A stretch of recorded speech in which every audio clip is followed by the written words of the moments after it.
Michael, you've brought in Tom Sang from Cardiff. Tell us about him, please.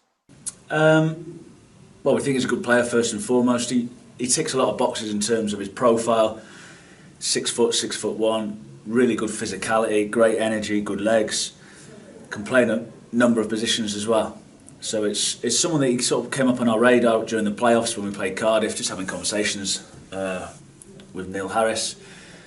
Sort of had a little watch of him then we played him again pre-season, liked what we saw. Then he became available, so it was, we jumped at the chance to take him. So he started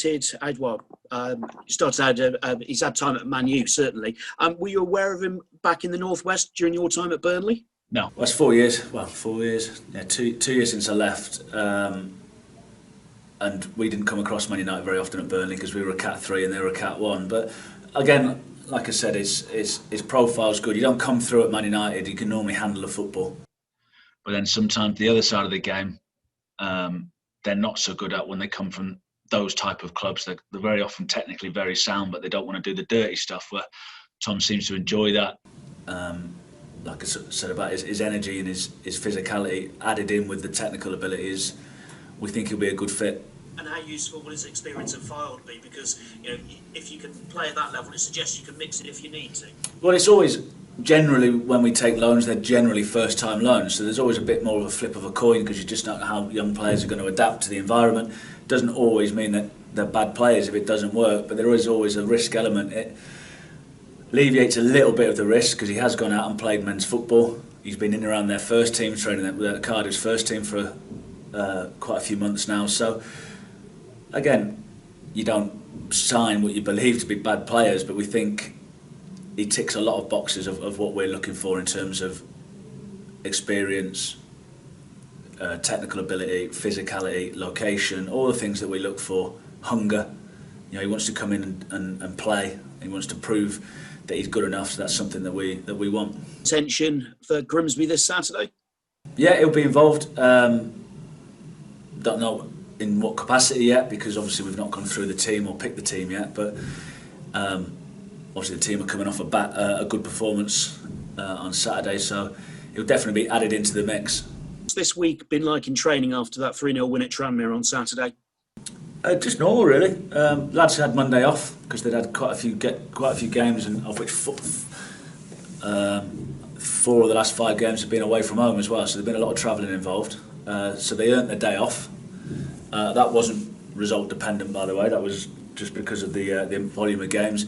Came in Tuesday, back at it, work day. Tuesdays are always work days. Today will be a tactical session planning for Thursday, and then Friday will be another tactical session planning for Saturday. Sorry. Obviously, Grimsby up next at home.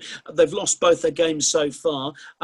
Would you expect Ian Holloway to be expecting a reaction from them? I think you look at. I've watched the game from last week. From the outside looking in, you see 4-0 away from home, and you think it was a bit of a doing, but it wasn't. 3 penalties involved in that. And to be fair, Grimsby could have gone 1-2-0 up in the first half an hour. So they create chances. The way they play, they're going to create chances because they're a typical Ian Holloway team. Generally a 4-3-3, really expansive. I think they've got quite a few injuries, so they're quite young. But with the inexperience brings really good energy and hunger. So we'll need to expect a reaction. And they seem to reflect his personality. His infectious personality. He obviously knows the game inside out. You don't had the career that he's had in terms of games and the level that he's managed at. So it's it'll be an interesting one for me to sort of pit my wits against him and learn something from him. Hopefully have a chat with him afterwards, because he's definitely someone I look up to in the game. You mentioned there that his team matches his personality. I think his teams have always matched his personality, haven't they?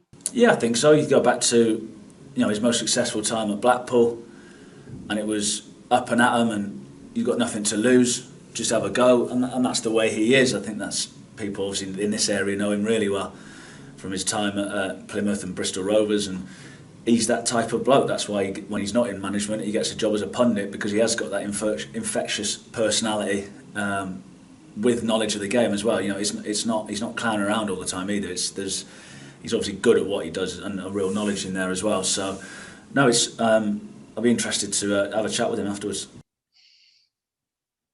The club had been hoping to bring in, have a trial to be able to bring in 1,000 fans for this game. How big a disappointment is it that there won't be any fans in?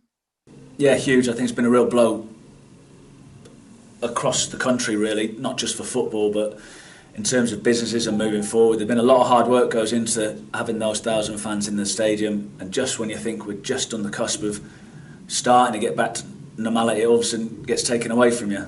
And then you've got the knock-on effect now, finances. I think most clubs were okay in the short term, but we're now getting into the medium long term now, and this is when it's sort of dangerous ground now, murky waters that the clubs are moving into, because ultimately we stopped the season last season because clubs couldn't afford to carry on with no fans, and now we've started the season and nothing's changed. So I think it's going to be really difficult for particularly clubs at our level, League One, League Two, Conference. It was a hammer blow. Having brought Tom Sang in, whether or not you were still looking for other players, does that mean now that is it for your squad? Probably. In the climate that we're in, I'm not sure we can be.